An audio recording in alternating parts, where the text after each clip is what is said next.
দেশের সীমানার জন্য আরেকবার কি জীবন দেওয়ার জন্য প্রস্তুত আছেন? ওসমান হাদির হত্যাকারীরা কোথায়? গণহত্যাকারী ফ্যাসিস্ট শেখ হাসিনা কোথায়? আগামীর বাংলাদেশের কাঠগড়ায় বিএনপিকে আসামির কাঠগড়ায় দাঁড়িয়ে যেতে হবে। বাংলার রাজপথ প্রজ্বলিত হয়ে উঠবে, আগুনে তপ্ত হয়ে উঠবে ইনশাআল্লাহ। এই যুগের নতুন মির্জাফরেরা, এই যুগের নতুন শেখেরা, যারা বাংলাদেশের স্বাধীনতা, সার্বভৌমত্ব এবং মানচিত্রকে বিকিয়ে দিতে চায়, তাদের বিরুদ্ধে লড়াই হবে ইনশাআল্লাহ। ওসমান হাদির হত্যাকারীরা কোথায়? গণহত্যাকারী ফ্যাসিস্ট শেখ হাসিনা কোথায়? তাদের দেশে নিয়ে এসে ফাঁসির কাস্টে ঝুলানোর জন্য এই সরকারের পক্ষ থেকে কোনো পদক্ষেপ দেখা যাচ্ছে না। যারা মুখে বলে আওয়ামী লীগকে চায় না, আবার ওই মুখেই বলে পরিচয় বদলে আওয়ামী লীগের লোকেরা নাকি স্থানীয় সরকার নির্বাচনে অংশ নিতে পারবে। মুখে এক আর তলে তলে ওই হিন্দুস্তান আর আওয়ামী লীগের সাথে সম্পর্ক রেখে যারা নতুন ফ্যাসিজম কায়দা শুরু করেছে, তাদের কাছে বিচার চেয়ে কোনো লাভ নাই। যেদিন সংসদের প্রয়োজন ফুরিয়ে যাবে, যেদিন মনে হবে এই সংসদে আর কথা বলে লাভ নাই, সেদিন সেই সংসদে খোতাবিজ বলে আমরা বেরিয়ে আসব। দেশের সীমানার জন্য আরেকবার কি জীবন দেওয়ার জন্য প্রস্তুত আছেন? বন্ধুরা, এই বয়সে আমি এবং আমরা পিছিয়ে থাকবো না, সম্মুখ সারিতে থাকবো, আড়ালে আবদালে নয়। তবুও বাংলাদেশের দিকে কাউকে লাল চোখ দিয়ে তাকাতে দেব না ইনশাআল্লাহ। কোন কালো হাত বাড়ালে সেই হাত ঘুরিয়ে দেওয়া হবে। আগামীর বাংলাদেশের কাঠগড়ায় বিএনপিকে আসামির কাঠগড়ায় দাঁড়িয়ে যেতে হবে। জুলাই বিপ্লবের পিঠে যদি ছুরিকাঘাত করবার চেষ্টা করো, ইতিহাস থেকে নির্মূল হয়ে যাবে, নির্মূল হয়ে যাবে তোমরা। স্কুলের নাম বদলাতে পারেন, কলেজের নাম বদলাতে পারেন, গ্রামের নাম বদলাতে পারেন, ইউনিয়নের নাম বদলাতে পারেন, ওসমান হাদির নাম বদলাতে পারবেন না।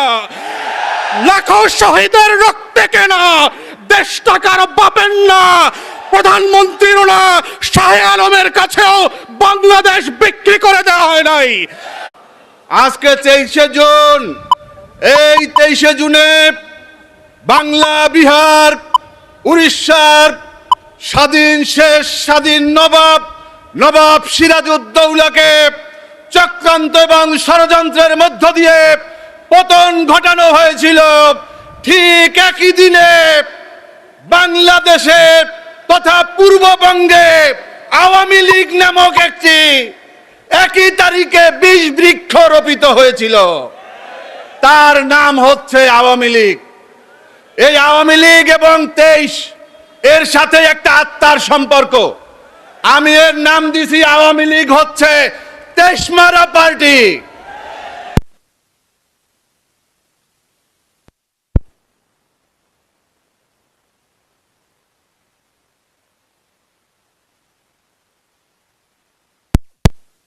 ছিল 23শে জুন। ধানমন্ডির অফিস উল্টে দিলেও হয়ে যায় 32 থেকে 23, যার কারণে 23 মারা পার্টিকে বাংলাদেশের কোথাও কোনো কার্যক্রম করতে দেওয়া হবে না। সংগ্রামী বন্ধুরা, আমার বক্তব্য শেষ করব। আজকে গুম খুনের গণহত্যার বিচার চাই। সর্বাগ্রে জামাত ইসলামীর আমির মাওলানা মতিউর রহমান নিজামীকে বিচারের নামে হত্যা করার বিচার চাই। আল্লামা দেলোয়ার হোসেন সাঈদীকে হত্যার বিচার চাই। আলী হাসান মুজাহিদের হত্যার বিচার চাই। শরীফ ওসমান হাদি হত্যার বিচার চাই। পিলখানা হত্যার বিচার চাই। এই শাপলা চত্বরে ঘুমন্ত আলেম ওলামা মুসল্লিদের হত্যার বিচার চাই। সর্বশেষ শাহাদাতের বিনিময়ে আজকে এই বিএনপি ক্ষমতায় গিয়েছে ইঞ্জিনিয়ারিং এর মাধ্যমে। এই 1400 লোকের এই গণহত্যার বিচার চাই। পরিশেষে বলতে চাই, আমাদের স্বরাষ্ট্রমন্ত্রীকে মনে করিয়ে দিতে চাই 91 সালের স্বরাষ্ট্রমন্ত্রী মতিন চৌধুরী এবং শাহজাহান সিরাজকে কিভাবে রাস্তায় আওয়ামী লীগের আমলে পিটিয়েছিল ভুলে যাবেন না। আবার বিএনপি 2001 সালে ক্ষমতায় এসে মতিয়া চৌধুরী সারা খাতুনদেরকেও পিটিয়েছিল, আপনারা ভুলে যাবেন না। সর্বশেষ স্বরাষ্ট্রমন্ত্রীর নাক থেকে রক্ত পড়ে গিয়েছিল। এই সমস্ত ইতিহাস মাথায় রাখবেন, ক্ষমতা চিরদিনের জন্য না। সবাইকে ধন্যবাদ, আল্লাহ হাফেজ। বাংলাদেশ জিন্দাবাদ, বাংলাদেশ লেবার পার্টি জিন্দাবাদ। আজকে 11 দলীয় ঐক্যের আহ্বানে আজকের এই সমাবেশে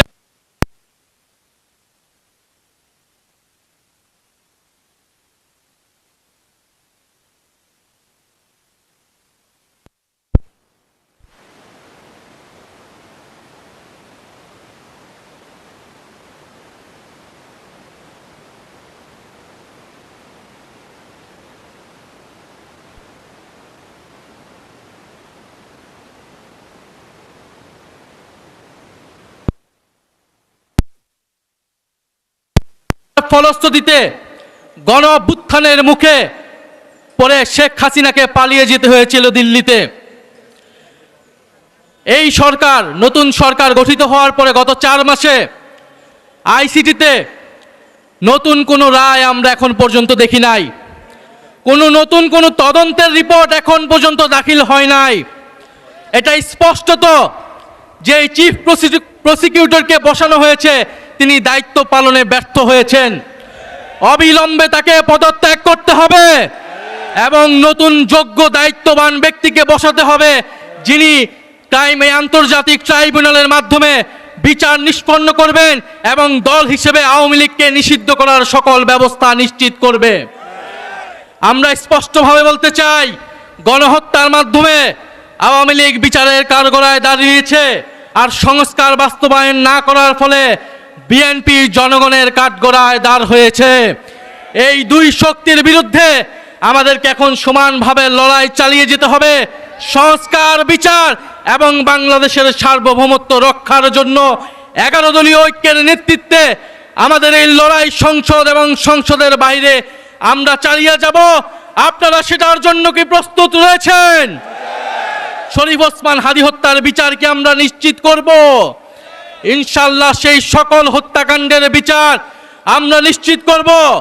এবং আরেকটি কথা বলে যেতে চাই, আওয়ামী লীগ একটি ফ্যাসিস্ট, গণহত্যাকারী এবং সন্ত্রাসবাদী সংগঠন।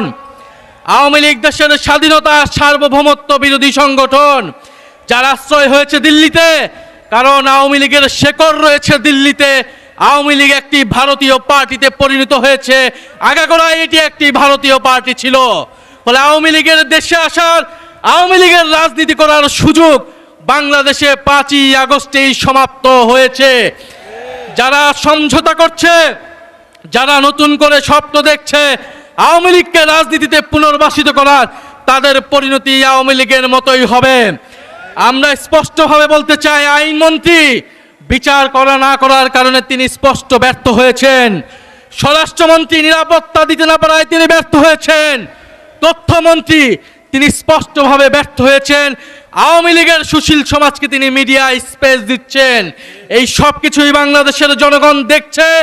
আমরা আজকে এই সমাবেশ থেকে বলতে চাই, জুলাই গণহত্যা সহ, শাপলা হত্যাকাণ্ড সহ, পিলখানা হত্যাকাণ্ড সহ সকল গুম খুন এবং শরীফ ওসমান হাদী হত্যাকাণ্ডের বিচার অবিলম্বে নিশ্চিত করতে হবে। বিচার যদি নিশ্চিত না করা হয়, এই সরকার কোনোভাবেই 5 বছরের মেয়াদ সম্পূর্ণ করতে পারবে না। ফলে ওসমান হাদীর ভাষায় বলতে চাই, আমরা জান দিব কিন্তু জুলাই দিব না। ইনশাআল্লাহ জুলাইয়ের বিজয় হবে। আসসালামু আলাইকুম।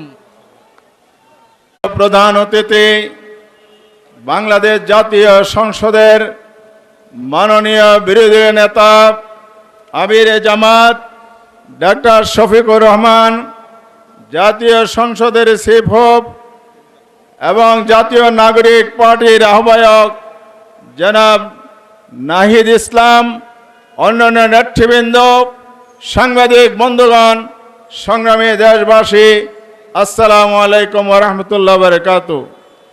প্রধান অতিথি বক্তব্য রাখবেন।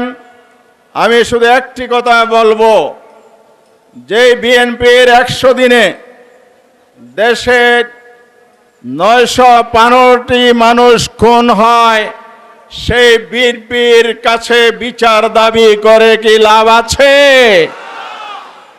যে বিএনপির নেতা কর্মীরা প্রকাশ্য দিবালোকে আওয়ামী কায়দায় পল্টনে 28 অক্টোবর মানুষ হত্যা করে নির্যাতন করেছিল, তার আদলে বিটফোর্ডের সোহাগের লাশের উপর নির্যাতন করেছে, সেই বিএনপির কাছে কি বিচার আশা করা যায়?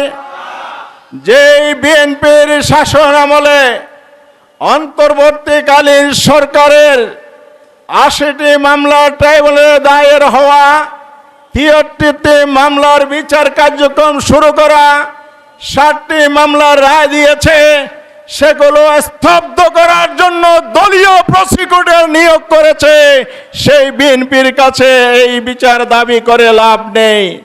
তাই আসুন, আমির জামাত যে ঘোষণা দিয়েছেন, আরেকটি বিপ্লবের প্রস্তুতি নিতে হবে, যে বিপ্লবের মাধ্যমে ব্যর্থ বিএনপি, যারা বিচারহীনতার সংস্কৃতি, আওয়ামী ফ্যাসিবাদকে প্রতিষ্ঠা করতে চায়, তাদেরকে ক্ষমতাচ্যুত করে ন্যায়ভিত্তিক শাসন ব্যবস্থা এগিয়ে যাবে। নেতৃত্ব দেবে 11 দল, ডক্টর শফিকুর রহমান, ইনশাআল্লাহ। সেই জন্য আমরা প্রস্তুতি